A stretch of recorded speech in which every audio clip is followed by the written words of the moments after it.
Welcome to this weekend business breakfast show. Jobless claims పెరిగాయి, అలాగే home sales తగ్గాయి. ఇటువంటి డేటాతో ట్రేడింగ్ చివరిలో యుఎస్ మార్కెట్స్ లాస్ట్ నైట్ నష్టాలతో క్లోజ్ అయ్యాయి. దీంతో ఏషియన్ ఇండిసెస్ కూడా ప్రస్తుతం majority of the indices either flat గా లేదా స్లైట్లీ నెగిటివ్ బయాస్ తో ట్రేడ్ అవుతున్నాయి. సో ఎస్జిఎక్స్ నిఫ్టీ 2 పాయింట్ల లాభంతో ట్రేడ్ అవుతుంది. 5970 దగ్గర బహుశా మన మార్కెట్స్ లో ఒక రేంజ్ బౌండ్ ట్రేడింగ్ కు అలాగే ఫ్లాటిష్ ఓపెనింగ్ కు దీన్ని ఇండికేషన్ గా తీసుకోవచ్చు. Most of the times SGX నిఫ్టీతో సంబంధం లేకుండా మన ఇండెక్స్ ఓపెనింగ్ ఉంటుంది. సో దీనిపై పూర్తిగా డిపెండ్ కావడం కష్టంగా ఉంది. సో నిన్నటి ట్రేడింగ్ ఒకసారి గమనిస్తే రియల్ ఎస్టేట్ ప్యాక్ భారీగా నష్టపోయింది. అలాగే Reliance industries biggest loser in the index stocks అని చెప్పుకోవచ్చు. And it was also biggest intraday fall for Reliance industries. 2.2% నష్టం, 22 రూపాయల నష్టంతో క్లోజ్ అయింది. సో రిలయన్స్ సంబంధించి డేటాను ఒకసారి గమనిస్తే సెన్సెక్స్ నిఫ్టీలతో చాలా అండర్ పెర్ఫార్మ్ చేస్తుంది. ఇయర్ టు డేట్ గమనిస్తే సెన్సెక్స్ నిఫ్టీలు సుమారుగా ఈ సంవత్సరం అంటే జనవరి నుంచి సెప్టెంబర్ 23 వరకు ఉన్న డేటాను గమనిస్తే సుమారుగా 13.7% లాభపడ్డాయి. రిలయన్స్ ఇండస్ట్రీస్ మాత్రం ఈ సంవత్సరంలో 8.5% నష్టంతో ట్రేడ్ అవుతుంది. సో రిలయన్స్ అండర్ పెర్ఫార్మెన్స్ కి రీజన్స్ ఏంటి అన్నది ఇతమితంగా మనకు అర్థం కానప్పటికీ ఓవరాల్ గా కొంత వీక్నెస్ కనిపిస్తుంది. కార్పొరేట్ ఎర్నింగ్స్ దృష్ట్యా కావచ్చు, కంపెనీ ఎక్స్పాన్షన్ సంబంధించి ఉన్న అస్పష్టత కావచ్చు, లేదా సెబీతో ఈ కంపెనీకి ఉన్న ఒక వివాదానికి సంబంధించిన సెటిల్మెంట్ ఏ విధమైన సెటిల్మెంట్ కు లీడ్ చేస్తుంది అన్న అంశంపై కావచ్చు, రకరకాల అన్సర్టనిటీస్ రిలయన్స్ ఇండస్ట్రీస్ సంబంధించి నెలకొని ఉన్నాయి. అందువల్లనే స్టాక్ నష్టాలతో ట్రేడ్ అవుతుంది. బట్ ఎనీ మూమెంట్ ఒక మంచి స్పార్క్ వచ్చే అవకాశాలు మాత్రం డెఫినెట్ గా రిలయన్స్ ఇండస్ట్రీస్ లో ఉన్నాయి. సో డెఫినెట్లీ ఒక వాల్యూ పిక్ గా డిక్లైన్స్ లో స్టీప్ ఫాల్ వచ్చినప్పుడల్లా రిలయన్స్ ఇండస్ట్రీస్ లో పొజిషన్ తీసుకోవచ్చు. అలాగే ఐపీఓ మార్కెట్ చాలా బజింగ్ యాక్టివిటీ ప్రస్తుతం మనం గమనిస్తున్నాం. ఐపీఓస్ లో ఇవాళ క్లోజ్ అవుతున్న ఇష్యూస్ విఏ టెక్ వ్యాబాగ్ చాలా మంచి ఇష్యూ, ఇది క్లీన్ ఇష్యూ. మస్ట్ అప్లై ఒక మంచి premium company, water treatment plants లో ఉన్న ఒక మల్టీనేషనల్ కంపెనీ. ఇది ఒక మేకింగ్ లో ఉన్న బ్లూ చిప్ గా దీన్ని మనం భావించవచ్చు. 1230 రూపీస్ టు 1310 రూపీస్ ఇది ప్రైస్ బ్యాండ్. కొంచెం ఎక్స్పెన్సివ్ గా అనిపించవచ్చు, బట్ స్టిల్ మంచి కంపెనీలకి ఎప్పుడు ప్రీమియం పే చేయాల్సిన అవసరం ఉంటుంది. And it's also 5 rupees paid up share. So VA Tech Wabag ఇష్యూని don't miss it. IPO market లో యాక్టివ్ గా ఉండే వారందరూ ఇన్వెస్ట్ చేయదగిన ఇష్యూ ఇది.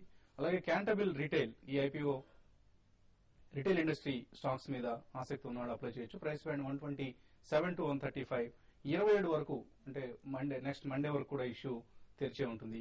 ఈ అంశాన్ని గమనించవచ్చు. అలాగే tech pro systems material handling company చిన్న చిన్న పవర్ ప్లాంట్ ఈపీసీ కాంట్రాక్ట్స్ కూడా నిర్వహిస్తుంది.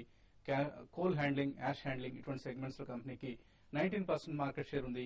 2311 crores ఆర్డర్ బుక్ చేతిలో ఉంది. మెక్నలీ భారత్, టీఆర్ఎఫ్ ఇటువంటి సంస్థలతో కంపేర్ చేయొచ్చు ఈ కంపెనీని. సో ఆ కంపెనీకి లభిస్తున్న హై పీఈ దృష్ట్యా చూస్తే ఈ ఇష్యూలో కూడా ఇన్వెస్ట్ చేయొచ్చు అనిపిస్తుంది. ప్రైస్ బ్యాండ్ మాత్రం 340 టు 355 స్టీప్ గా ఉంది. రిటర్న్స్ ఒక మోడరేట్ రిటర్న్స్ మాత్రమే ఇష్యూలో ఎక్స్పెక్ట్ చేయొచ్చు.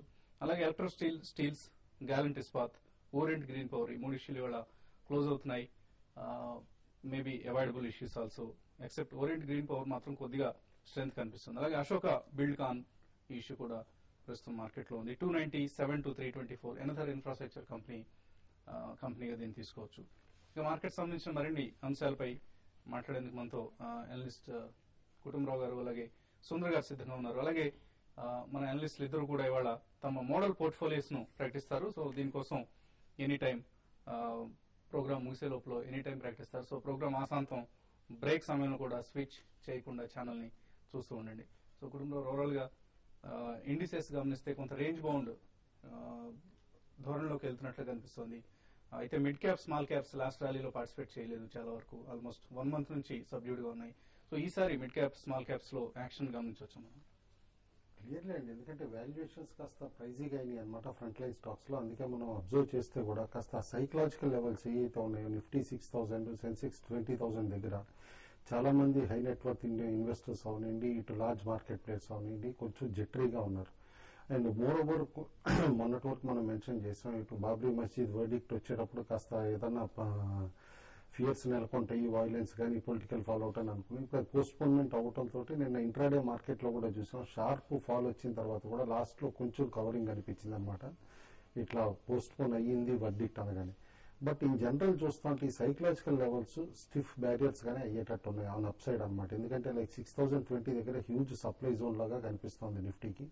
అండ్ సెన్సెక్స్ కూడా 20,100 లెవెల్స్ దగ్గర బాగా సప్లై కనిపిస్తుంది అనమాట. కాబట్టి డెఫినెట్లీ ఈ లెవెల్స్ అధిగమించిన తర్వాతే మార్కెట్ చాలా క్విక్ పేస్ రీచ్ అవ్వగలదని అనుకుంటున్నాను. అయితే మార్కెట్ బ్రెడ్త్ నిన్న చూస్తే గనక except for last half an hour 45 minutes by and large positive ఉండింది అనమాట. ఇన్ఫాక్ట్ 2:1 చాలా సేపు మెయింటైన్ అయింది advance decline ratio.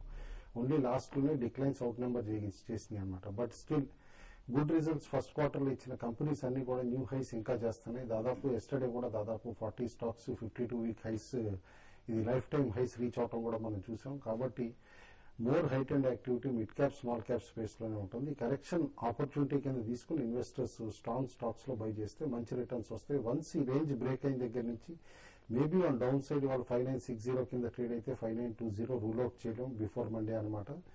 But maybe 5850 to 6150 is the band for next 2 months అవ్వచ్చు కూడా అని చెప్పేసి అనుకుంటా టిల్ దివాళీ వరకు.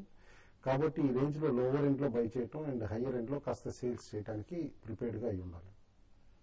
ఓకే అండి. సో మీరు ఎటువంటి ఇంట్రాడే ట్రెండ్ ఎక్స్పెక్ట్ చేస్తున్నారు? ఇవాళ కూడా మార్కెట్ కొంచెం కన్సాలిడేషన్ ట్రెండ్ లోనే వెళ్ళే అవకాశం కనిపిస్తుంది. ఎందుకంటే ఫండమెంటల్ గా చూస్తే కనుక నిన్న ఫుడ్ ఇన్ఫ్లేషన్ కొంచెం పెరగడం జరిగింది. అలాగే అమెరికన్ మార్కెట్ కూడా బ్యాంక్స్ అండ్ రియల్ ఎస్టేట్స్ ఈ రెండు కూడా కొంచెం వీక్నెస్ మనం చూసాము. సో ఆ సెక్టర్స్ కూడా ఇవాళ కొంచెం మార్కెట్ వీక్నెస్ ని లీడ్ చేసే అవకాశం కనిపిస్తుంది. సో ఇక టెక్నికల్ గా చూస్తే కనుక నిన్న 6000 దగ్గర రెండోసారి పరీక్షించి కూడా అక్కడ మూడోసారి కూడా ఫెయిల్ అయినట్టు కనిపిస్తుంది. దీన్ని బట్టి ఇమీడియట్ అప్ ట్రెండ్ అయితే ఆగింది. అలాగే 5950 పైన కన్సాలిడేషన్ అయింది కాబట్టి మార్కెట్ అప్ ట్రెండ్ ఇంకా స్థిరంగానే ఉంది. ఇవాళ ఇంట్రాడే చూడండి 5950 దగ్గర కొంచెం కన్సాలిడేషన్ అయ్యే అవకాశం కనిపిస్తుంది. దానిపైన కనుక ఒక 15 minutes ట్రేడ్ అయితే కనుక అక్కడ 5950 దగ్గర నిఫ్టీ ట్రేడర్స్ బై పొజిషన్ తీసుకుని ఎంబడే ఒక 15 points కింద స్టాప్ లాస్ పెట్టుకోవాలి. అలాగే కొంచెం 20 points 30 points పెరిగిన కనుక హై లెవెల్ ఎగ్జిట్ అవ్వచ్చు. అలా కాకుండా 5950 కింద కనుక ఒక 10-15 minutes కన్సిస్టెంట్ గా ట్రేడ్ అయిందంటే కనుక షార్ట్ పొజిషన్ తీసుకుని ఎంబడే 20 points పైన స్టాప్ లాస్ పెట్టుకోండి. అలాగే 30 points కింద టార్గెట్ 592030 వస్తే కనుక క్లోజ్ చేసింది. సో క్లోజింగ్ ఇవాళ 5950 పైన క్లోజ్ అయితే కనుక మార్కెట్ లో ఒక నెక్స్ట్ వీక్ 1 or 2 days కూడా ఒక మైనర్ అప్ ట్రెండ్ వచ్చే అవకాశం కనిపిస్తుంది. ఓకే అండి. కాలర్స్ కొంతమంది లైన్ లో ఉన్నారు. ప్రసాద్ వినుకొండ నుంచి లైన్ లో ఉన్నారు. ప్రసాద్ గారు నమస్తే సార్, మా పేరు ప్రసాద్. నమస్తే, చెప్పండి. Sir 3i in particular 75 rupees లో 500 తీసుకున్నాం సార్. బాంబూర్ షుగర్ 575 లో తీసుకున్నాం సార్. RIL ఫ్యూచర్ ఉంది సార్ 1050 లో. షార్ట్ టర్మ్ అయినా పర్వాలేదు, లాంగ్ టర్మ్ అయినా పర్వాలేదు. ఎగ్జిట్ ఫ్యూచర్స్ లో మీరు ఉన్నారు కాబట్టి షార్ట్ టర్మ్ ఇన్వెస్టర్ గానే, షార్ట్ టర్మ్ ట్రేడర్ గానే మిమ్మల్ని తీసుకోవాల్సి వస్తుందండి. But 3i Infotech and Dhampur sugars 3i Infotech అయితే హోల్డ్ చేయమని చెప్తానండి. By and large ICICI group company అయినా కూడా సమ్ పాయింట్ డిస్ఇన్వెస్ట్ చేస్తారని లాస్ట్ 1.5 year నుంచి కూడా on and off rumours reports వస్తున్నాయి అనమాట. బట్ రీసెంట్ పెర్ఫార్మెన్స్ వైజ్ చూస్తూ ఉంటే US health care bill pass అయిన తర్వాత first source solution 3i Infotech లాంటి కంపెనీలకి మంచి బిజినెస్ పెరిగేటట్టు కనిపిస్తోంది. యాజ్ ఆఫ్ నో హోల్డ్ చేయండి. బట్ మెయిన్ స్ట్రెంత్ కంపెనీకి 72 పైన ట్రేడ్ అవుతూ ఉంటే కంటిన్యూస్ గా క్లోజింగ్స్ వస్తే ఆల్ ది వే 90 వరకు కూడా ర్యాలీ అయ్యే స్కోప్ ఉంటుంది. దాంపూర్ షుగర్స్ మాత్రం as of now sugars as a sector చూస్తూ ఉంటే టర్న్ అరౌండ్ కనిపించేటట్టుందండి. ఎందుకంటే ఎక్సెస్ రెయిన్స్ వల్ల కూడా క్రాప్ అనుకున్నంత రాకపోవచ్చు. And more over sugar content తక్కువ ఉండి ఈల్డ్ కూడా తక్కువ ఉంటుందని చెప్పేసి అని అంటున్నారు. కాబట్టి ఫర్మ్ గానే రూల్ అవ్వచ్చు అనమాట prices, sugar prices. Global phenomena కూడా బ్రెజిల్లో షార్ట్ ఫాల్ అంటున్నారు. కాబట్టి హోల్డ్ చేయండి యాజ్ ఆఫ్ నో. రిలయన్స్ మాత్రం క్లియర్లీ 1030 కింద టెక్నికల్లీ వీక్ అండి. టెక్నికల్ గా పిక్చర్ చెప్తున్నా నేను. Below 1030 it may test even 960 970 levels అనమాట. నిన్న సైకలాజికల్లీ 1000 కింద క్యాష్ లో స్పాట్ లో క్లోజ్ అవడం కూడా కాస్త వీక్నెస్ కి సిగ్నల్ అనమాట. అబౌవ్ 1000 కనుక ట్రేడ్ అవుతా ఉంటే పొజిషన్ హోల్డ్ చేయండి. బట్ బిలో 1000 మీరు షార్ట్ టర్మ్ ట్రేడ్ అయితే కనుక ఎగ్జిట్ అయిపోండి. ఓకే అండి. అలాగే ఇవాటి స్టాక్స్ టు వాచ్ లిస్ట్ లో మరొక స్టాక్ ను కూడా యాడ్ చేసుకోవాల్సిన అవసరం ఉంది. ఫైనాన్షియల్ టెక్నాలజీస్ ఈ కంపెనీ అప్లై చేసిన స్టాక్ ఎక్స్చేంజ్ అనుమతి కోసం ఏదైతే అప్లై చేసిందో MCX అన్న పేరుతో అప్లై చేసిన స్టాక్ ఎక్స్చేంజ్ ప్రతిపాదనకు సెబీ నుంచి నిరాకరణ అంటే తిరస్కరించడం జరిగింది. సో సెబీ అనుమతి ఇచ్చేందుకు నిరాకరించింది. ప్రమోటర్స్ కు సంబంధించిన అంశాలను ప్రమోటర్లు ఇద్దరు ఫైనాన్షియల్ టెక్నాలజీస్ అలాగే MCX ఈ రెండు 5% కంటే ఎక్కువ వాటా కలిగి ఉండటం, ప్రమోటర్లలో హానెస్టీ లేదు అన్న అంశం, ఇటువంటి ఆరోపణలతో సెబీ బహుశా అనుమతిని నిరాకరించినట్లు తెలుస్తుంది. సో ఈ స్టాక్ ఇవాళ కొంత అమ్మకాల ఒత్తిడికి లోనయ్యే అవకాశం ఉంది. ఇప్పుడు చిన్న బ్రేక్ తీసుకుందాం.